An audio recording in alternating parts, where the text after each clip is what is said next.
As the Trump administration continues its mass deportation efforts all across the nation, South Carolina Attorney General Alan Wilson is urging sheriffs to partner with ICE, and he wants them to apply for ICE's Section 287G program, a voluntary partnership between ICE and state and local officials. So it would allow sheriffs to perform immigration enforcement efforts in their own communities. And to fully understand this new directive, I want to welcome in South Carolina Attorney General Alan Wilson.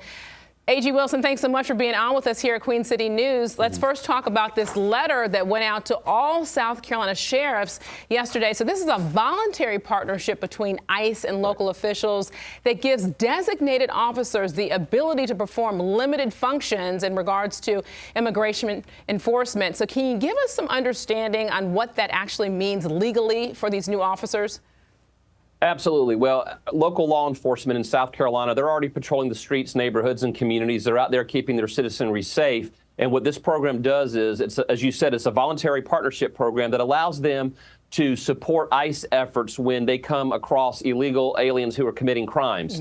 These are people that when they interdict them or when they arrest them for a drug offense, a property offense, or a violent crime, it allows them to kind of be deputized ICE officials with limited purposes. For instance, the program 287G is scalable. I mean, you could be a process server for ICE, you could be a detention facility for ICE, you could be an enforcement officer for ICE. It just depends on ICE's needs and the capabilities of the sheriff's department or the police department that is participating in this particular program. All right, so the wording says that you are encouraging sheriffs to work with ICE. Have you heard of any department giving you any pushback? And what are the consequences if they fail to cooperate?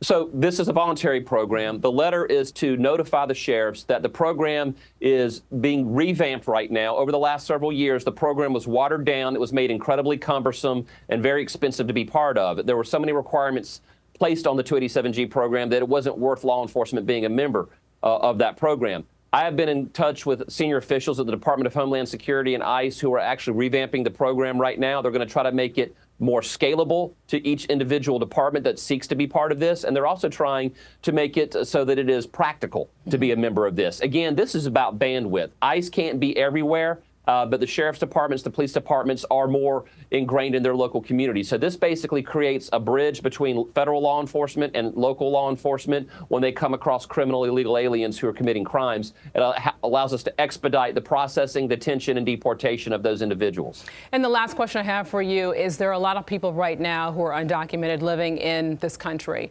They have anxiety, they have fear, they're very concerned. I didn't know if you know specifically in South Carolina how many numbers we're talking about undocumented immigrants. And then also there are groups now that are forming to let undocumented people know their rights in case that they're approached by immigrations and customs enforcement agents. So at what point do these activities cross the line? Well, first off, people who are here illegally are here illegally. That's against federal law. But for purposes of prioritizing this deportation, they're going after the most dangerous, the people who are here committing crimes. I mean, Exhibit 1A is the Lake and Riley incident that occurred in Georgia that Congress just passed a law named after this young woman who was murdered by an illegal alien who had been detained in another state for committing a simple property offense and was released. This is designed to go after that. This is about protecting the public.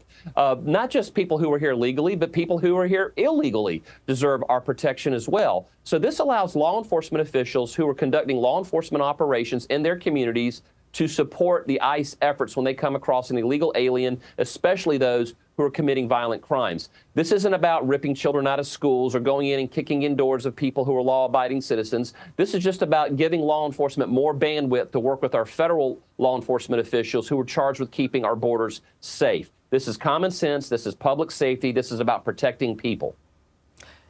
Attorney General Alan Wilson, thank you so much for being on here with Queen City News and giving us the information with this new initiative and this new program. We appreciate it. Thanks so much. Thank you.